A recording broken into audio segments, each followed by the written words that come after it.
the July meeting of the RSU 25 School Board. If you please join with me in the Pledge of Allegiance. I pledge allegiance to the flag of the United States of America and to the republic for which it stands, one nation, under God, indivisible, with liberty and justice for all. Josh, would you please be kind enough to take the attendance? Yes, Mr. Foster. I am here. Mr. Burgess. Here. Mrs. Foster has an excused absence of which such as in Canada. Yes, she is. Traveling. Mr. Frazier. Here.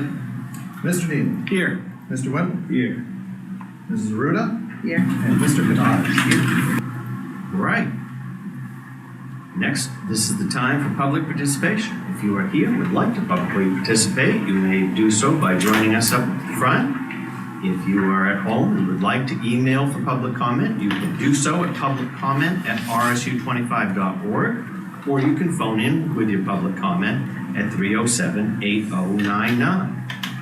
And it appears as though we do have an emailed public comment, and so I shall read that for the record. My name is Christopher Rosick. I am a resident of Bucksport, a father of 2 children in our school, and a certified educator with 15 years of experience in education, including 5 years specifically teaching physical education alongside background in special education.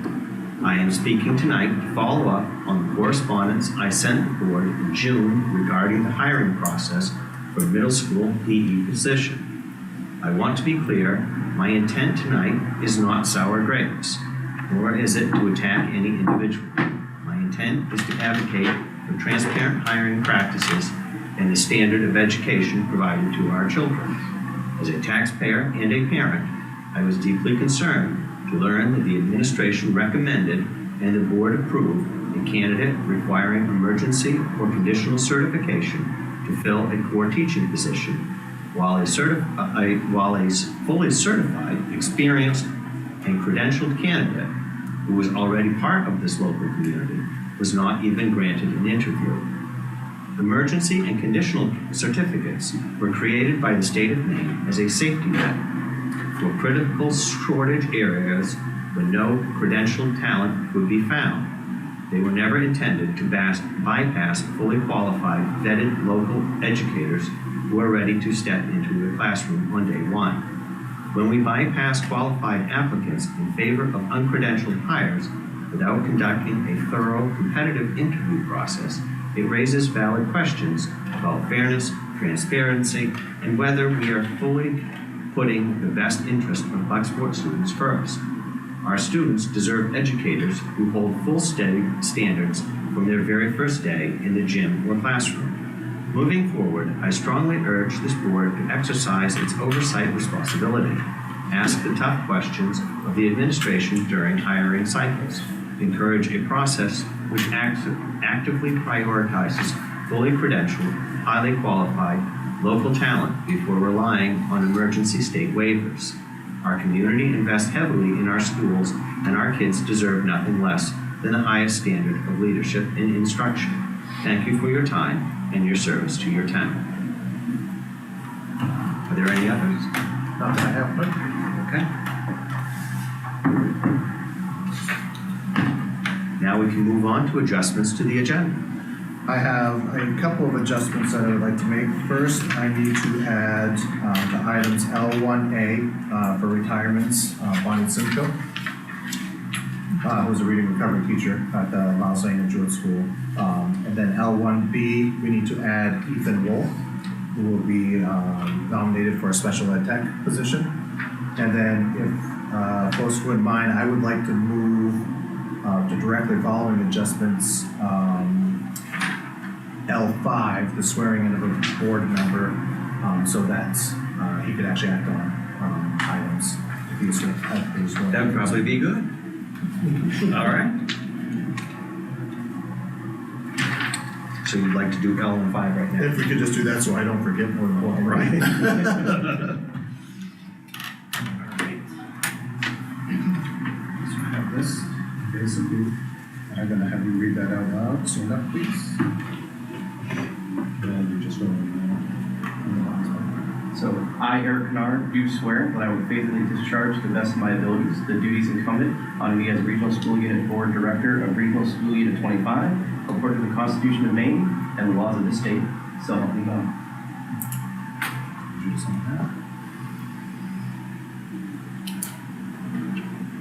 I'm not the newbie anymore. Thank you. Yeah.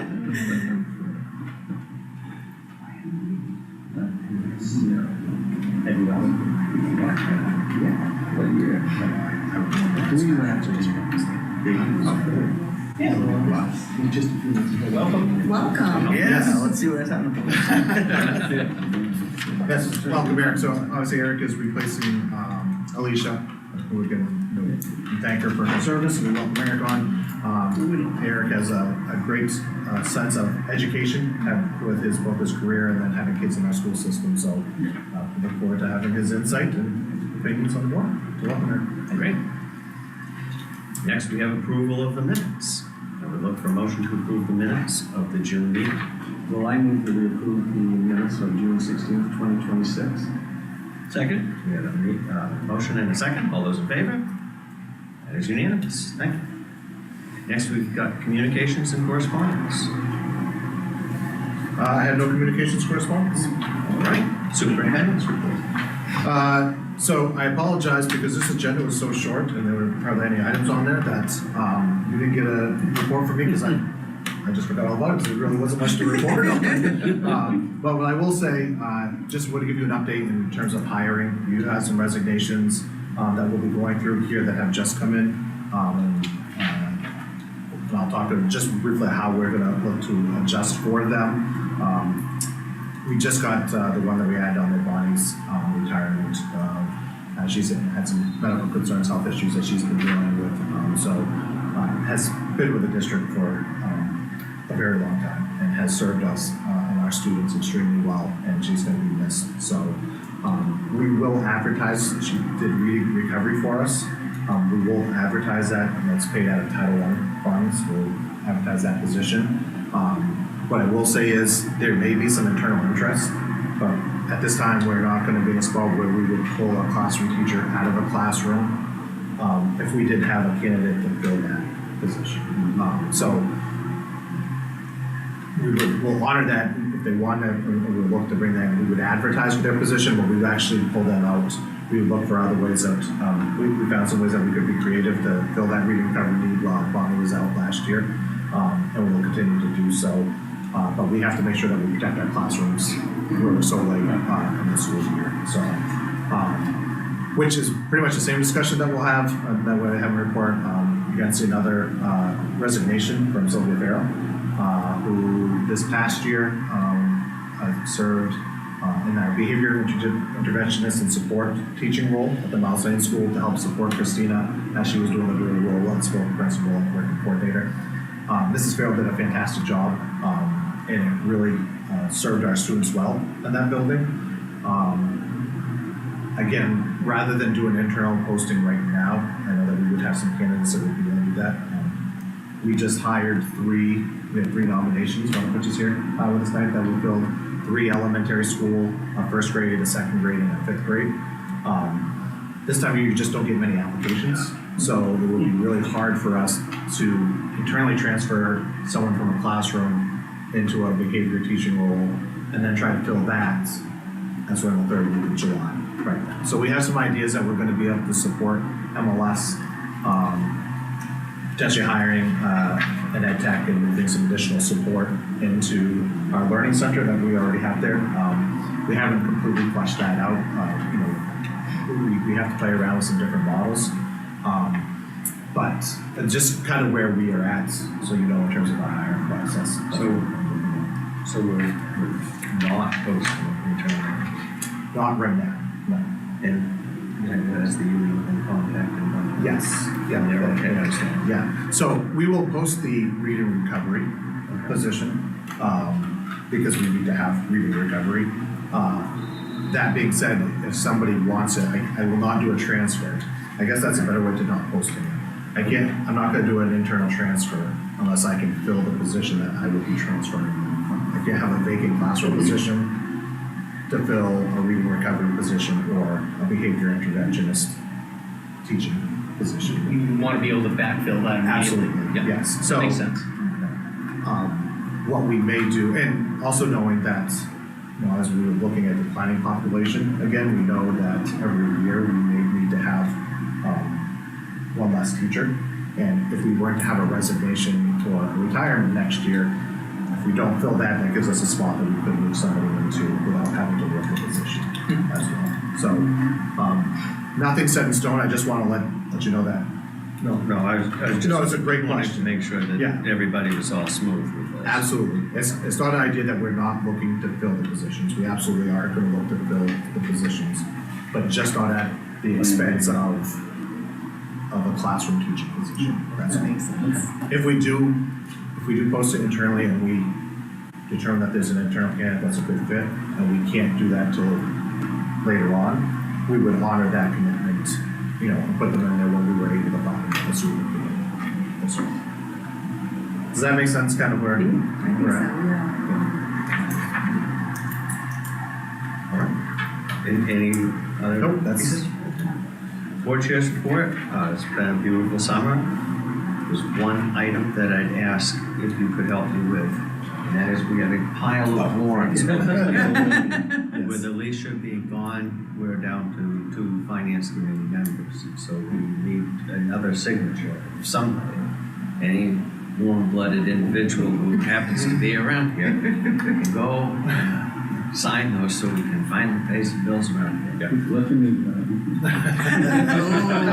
I didn't bring anything This to write is, with. this is sort of a welcome ritual. There's pens on the table there. So.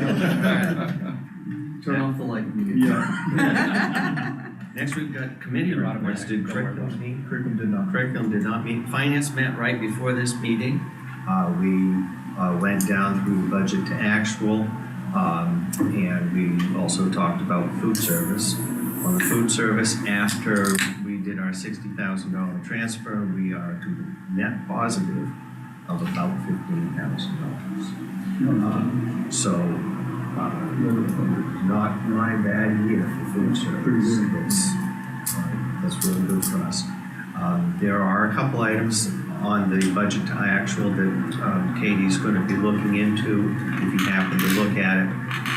One of them is debt service. Usually that one squares right out. There happens to be there's a large number there.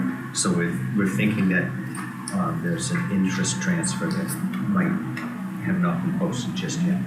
But other than that, we're in very good shape in the finances. Any questions for finance?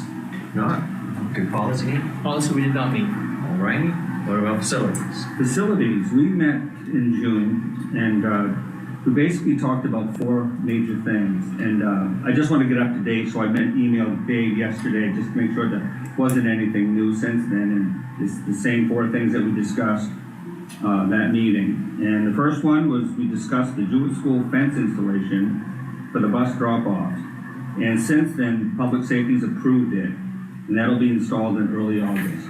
Is there anything you want to say about that, Bill? So just so people know, we are moving drop-off in the morning, the bus drop-off, from in front of the Jewett School to behind the Jewett School. So they're going to be driving in for a couple of reasons. One, we just feel it's safer to have them out back there. Parent drop-off will still be in front of the school, but so there'll be, whether it's Mrs. Beers or somebody will still be out in front welcoming. But we're gonna. Right, the buses, as you know, line up there, and it can get backlogged, so we're moving it up back. Also, we've noticed it's been a lot harder to control people crossing in front, and the sun's always right in your eyes in the morning when you're going down that street, so we just feel like it's safer to have it out back. But because of that, they're used to having morning recess or outside time during that. So we're basically, that little horseshoe alcove out behind, we're gonna put a horizontal fence across that kids will be outside in the morning inside of that fenced-in area while buses are dropping them off, and we don't have them out on the playground and then running across where buses are gonna be. It's just gonna create a more safe area for them to be here during that time, so. Well, how are they getting from the school across the bus where the buses are driving to get to the play area. I mean, is that, Or am I what you're understanding talking wrong? about is not, like the buses will come here, the building comes here and there's like a little horseshoe. Yeah, They won't use. So you know where the they won't use playground the is? entire playground. They'll just The use that rest of the little- playground just will that be little cut off. Small area. yeah. Oh, okay. Do you know where like the basketball hoop is on the Yeah, side of the yeah, building? Like that big horseshoe area? We're gonna fence that in so it'll be a rectangle. And they're Okay. gonna be in the inside of the rectangle between the three walls of the school building and the fence. They won't have as much space as, Oh, but they'll be fine for the morning, for a short time. This literally will be, the buses drop everybody off between 15 and 20 minutes, usually by 7:50, all the buses will come through, and then we close the big gates and open it back up, and they will. And then they have free reign. Yes. Yeah, so now I'm gonna ask just a silly question in the middle of the summer. We usually plow the playground. How are we gonna plow this fenced in area? The openings are big enough, so they Big have enough? to. Yeah, so we got a big double gate that you can get the tarred area. No, I we was discussed actually thinking of walking. giving the kindergartners some shovels. Snow angels. The snow angels. Snow angels. And there's some questions about security of that, whether we need to lock it or not, but we don't, because the fences on the outside, they're, like, those are locked, so it's still, I mean, the same security that we had before. This is just additionally for them to separate because of the bus traffic. And again, we've always had bus pickup out back, so it's not like it's a foreign idea in terms of how we do that, it's just moving. So we don't have kids crossing the street with their parents and buses going at the same time. We just feel it's a more safe way. And there's been some not positive interactions with traffic come up and down Bridge Street in the past as well. Yeah. So that will eliminate that, at least Yes, the bus people traffic. failing to stop The or bus, right. kids on buses. That's huge. I think it's a smart, proactive move before anything unsafe happens there. Yeah, Mrs. Beers, and Dave Van, they did a really nice job of kind of planning it all out. And again, the fence just gives them that extra 10 minutes of outside time until the buses are clear, and then they have the whole area for themselves. Okay, then the second thing we discussed was spraying the athletic fields. They'll be spraying them on August 12th. Number 3, Miles Lane windows to be replaced on August 14th, or just starting them on August 14th. And then the fourth thing, we'll be replacing the first 2 rows of bleachers up in the middle school field on October 18th. Inside the gym, Oh, it is, the middle Yeah. school, okay, yeah, that's right. That's right. the plastic, those benches have been breaking over the years, and they need to be replaced, so. Oh, October. We're replacing the first 2 rows of them, and then the good pieces we can use as replacement parts to the rest of them, and, so. Is it because when they close, they get things hit against them on the bottom, or what's being the I cause mean, of it? Damage. There's damage from kids, it being the gym, kids, like just regular gym class. Right. I mean, and that's why the bottom rows, because you get running and you're doing indoor soccer and then you can't get. Kick the ball off. And Okay. stuff like that, or baseball practice, parent baseballs get, it just, and then sometimes there's just good luck, unfortunately, for those few students, I know that's hard to believe. At times, but it's not all of the bleachers, it's just those first couple rows. that- Sounds like pretty normal wear and tear. Yeah. Inside. Are the windows gonna be completed before school starts? Yes. Okay. I just don't know when we're starting, when they're starting. It's That's at least what they starting told late, us. like August. We're not doing all the windows, remember, No, it's only, that's the dangerous one. we have just select few, is Oh, it's already go. that we're, so it's not the whole. When they did the high school on the science wing, they were amazed at how quickly they were put in. They did that, I mean, these people do this all the time. Yeah. It should be great. I just didn't want, obviously, Yeah. open windows When I and was kids doing back in that. school, and like, you know what? Maybe we should bump that up a little bit so we have time to get everything done, but, okay. Good. So that's it for facilities. No, we do not, we won't be meeting until September. Okay. We have no old business. Under new business, we have personnel. All right, so, under resignations and retirements, we have 2 resignations, and 1 retirement. So, 2 of them I've already talked about, Sylvia Farrow for our student behavior intervention position. And Sylvia taught with us for, I think it's 30+ years now, she's been a long time. She's taken a position, that's half-time administrator and half-time behavior interventionist teacher, in Orem. So it's, just a step up professionally. She's looking to take on some leadership roles, which is great for her. It's a loss for us, it's a lot of experience, and so we wish her the best of luck, but it really is it's hard to someone that has that much institutional knowledge and experience with our staff and students. So we wish her the best of luck. Emma Bennett has resigned as grade 1 teacher. That's also the soccer position at the middle school. And then I talked to, just received a Bonnie Simcoe, who will be retiring as a beverage teacher. Well, I move that we accept the retirement and resignation of the board. Second? We have a motion and a second, and that is with regret. Yeah, yes. Sorry, I was just looking at Emma Bennett and I don't remember which We normally do this. I know, yes, Okay. with regret. All right, we have a motion and a second. All those in favor? Is unanimous. Thank you. Next, we have nominations. So for nominations, again, it has been a busy summer with all the movement parts that we have. And again, I appreciate the authority for us to help out with being able to get contracts out so that we can make these moving parts go before. So we have, I think there's 5 here for teachers. So the first one we have is Brooklyn Fick. I misspelled it on the agenda. That should not be an S, it should be a C. Brooklyn is with us here. She is going to be joining, and I want to say the Miles Lane School, but it's first grade, so it's now the Jewett School. That's why Mrs. Beers is here. So she's going to be joining us, and we're really excited. The hiring committee with, so she's just doing an excellent job. So welcome, Brooklyn. We also have Tabitha Eaton for 2nd grade at MLS. Megan Forbes will be 5th grade ELA. That position became open when we moved. Lots of movement.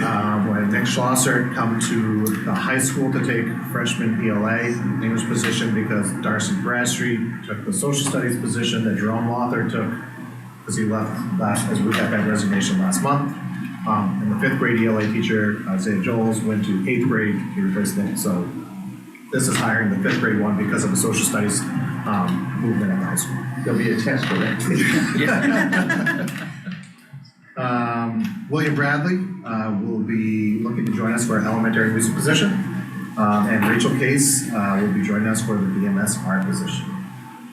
And all these folks wanted to be here tonight. One is moving to us from the West Coast. It's not here yet, so that was going to be a difficult commute. And then 2 other ones had family vacations that already had been planned by the time we offered them. So they apologize for not being here, but they certainly wanted to be. Well, we know the one that we like. That's I took off from work for this. Dedication right there. Under support personnel, we have Kelly Black that will be joining us as a special ed tech, and then Ethan Wolf, also a special education technician. And then for coaches, Maya Moran will be filling our BHS assistant wrestling coaching position. Well, I move that we accept all of these nominations as a block. Second? We have a motion and a second. All those in favor?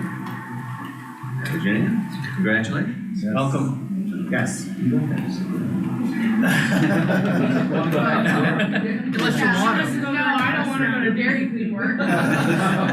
Brooklyn, thank you very much for coming. We Yeah. appreciate it. Before we move on, could I get an update? How is logistically of moving 1st grade down to the Jewett School? Is there more equipment that needs to go, or how is that? Is that going to be ready to go by the start of school? I'm just gonna give the double thumbs up, Okay. because we're doing all right, the Okay. custodians are doing a fabulous job, and we've managed to fit everything. Yeah, so we had very little construction, like some addition of bookshelves or copies or something. Yeah, we're Yeah. back. But it's not like we had to add walls or do any, because we had these empty classrooms, and that's why we made the move.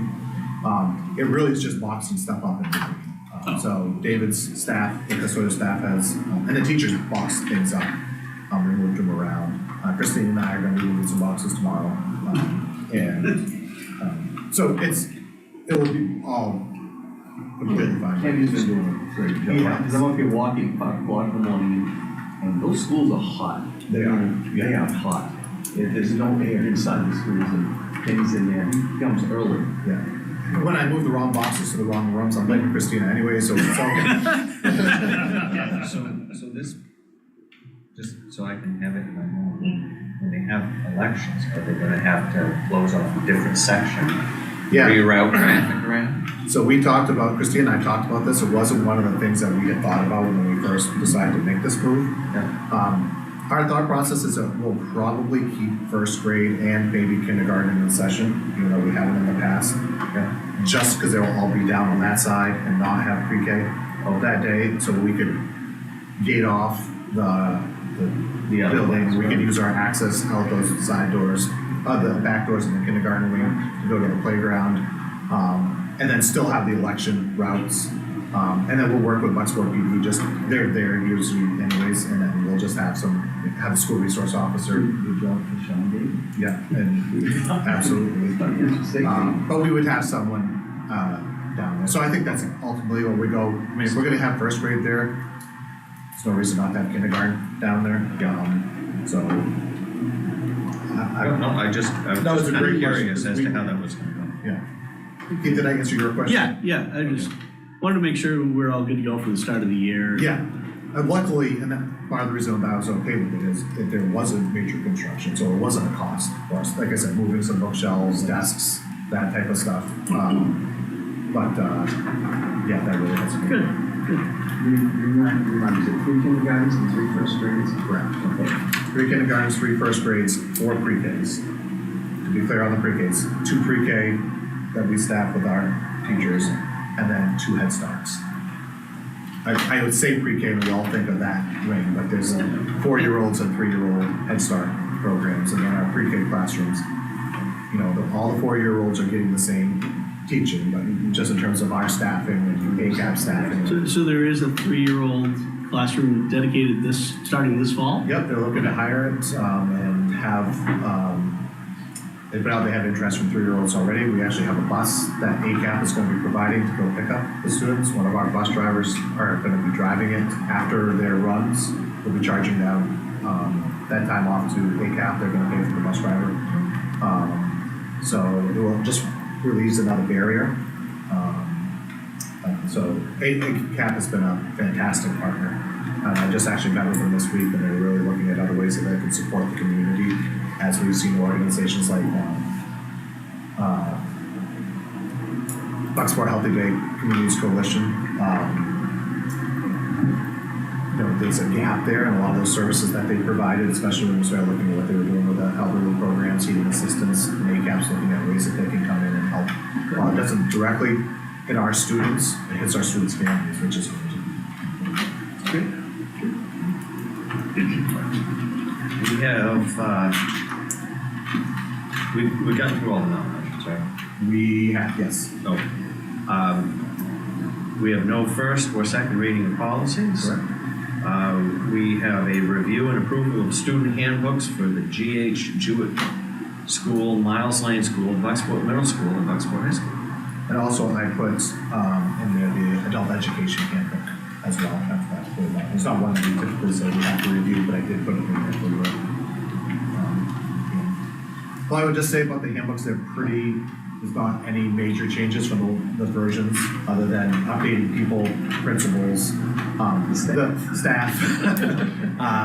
And with the grade configuration of first grade going down, so you have that switch. The one big addition is really at the high school, and that is the cell phone policy that we have updated and adopted for the bell-to-bell. So again, the shift, and we've approved that policy, everybody's well aware of it.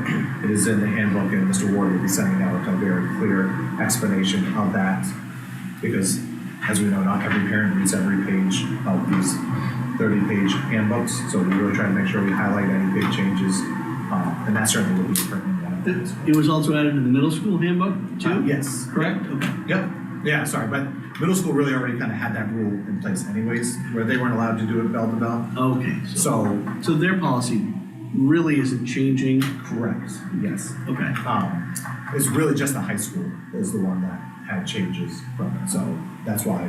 Mr. Short won't be said, I mean, he'll be doing all highlights, and I'm sure he will do a reminder on the cell phone, but that, they could have it at any point during the day at the middle school. So that law effectively didn't change anything. I don't want to go on, we had such a good policy that everybody seemed to work with. Is this the state coming in, is that going to mess things up.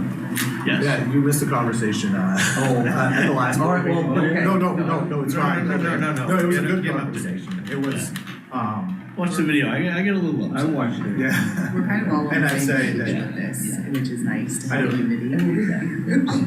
Everybody's happy. Yeah. We have to meet the letter of the law, and we don't have a choice on that. I don't wanna speak for Keith about what he reiterated, what came out of our policy discussion at that policy committee. So it wasn't just Keith, he actually just kind of voiced that concern, is that Mr. Ward, our students, our leadership team, our policy committee worked really hard the previous year to come up with something that was drastically different than what had been in place. And it wasn't perfect in terms of the execution, but it was a huge success, I would say, in terms of changing the culture around cell phones in school. And for those of you that have high school students in there, like, they didn't like it at first, but then they appreciated it and accepted it, and there was, the change certainly takes away some of that local control and processes that we had, and I won't elaborate on how I may or may not feel on that, but we don't have a choice. But I think it's worth acknowledging the work that the staff and students did at Bucksport High School to put a policy in place that was active, and it changed the culture. And I'm not saying that this is gonna make it any worse or any better, just the fact that it really kind of stepped on the toes of the work that was done. All that work. It's a little unfortunate. Who in Augusta is responsible for that decision? Is it legislature or just one person? Well, it goes through the education committee, and then then, just like any bill, it has to get passed, so it Right. goes through the House and the. Whoever can reach out and have them come look at ours and say, you know, I think there's a lot of lobbying too from some of the outfits that they just want black and white. that sell pouches, that provide services that we're not gonna take advantage of because we don't need to. We're gonna. I doubt we're the only school who puts it out a little bit. Yeah, I mean, there is some money that comes out to be about $4.50 a student that goes to schools to enforce or help support the enforcement of these cell phone policies. $3.50 or $4.50 a student for high school and middle school. We're not buying pouches. We have some ideas on how we can use that money in terms of storage units in classrooms. You know, a real fancy thing that. No, signage, just educational type materials that we're gonna do, but No Faraday cages? what's that? No Faraday cages? No. So, yeah. No, Scott, it's I was joking because I actually had to have Keith, because with not everybody here, we need him to vote for it to pass. Yes. But I think everybody had the same sentiment. Yeah, I think we discussed that in the policy meeting is we do what we have to do and then Yeah. the state lays that out as a law and that's our, The same thing. That's we have to adopt it, but I think we really did have a good policy in place. School had buy-in, that's the big Yeah. thing. All right. All right. That's it. We need a motion to accept or to approve those handbooks though. If I can get a motion to approve the handbooks? Well, I move that we approve the handbooks for the Jewett School, Miles Lane School, Bucksport Middle School, and Bucksport High School. And adult ed. And adult ed. Second. Wasn't written. All right, we have a motion and a second. All those in favor? It's unanimous. Now we have time for calendar and announcements. Curriculum will not be meeting. Policy is meeting on August 11th, 5:30 Central Office. Finance, August 18th, 5:30, right here at the Bucksport High School Library. School board meeting will also be on the 18th at 6 o'clock right here. Facilities committee, August 13th, 4 o'clock at the central office. Anything else? No? All right, then I would look for a motion to adjourn. I move to adjourn. We have a motion and a second. All those in favor? That is unanimous. Amazing.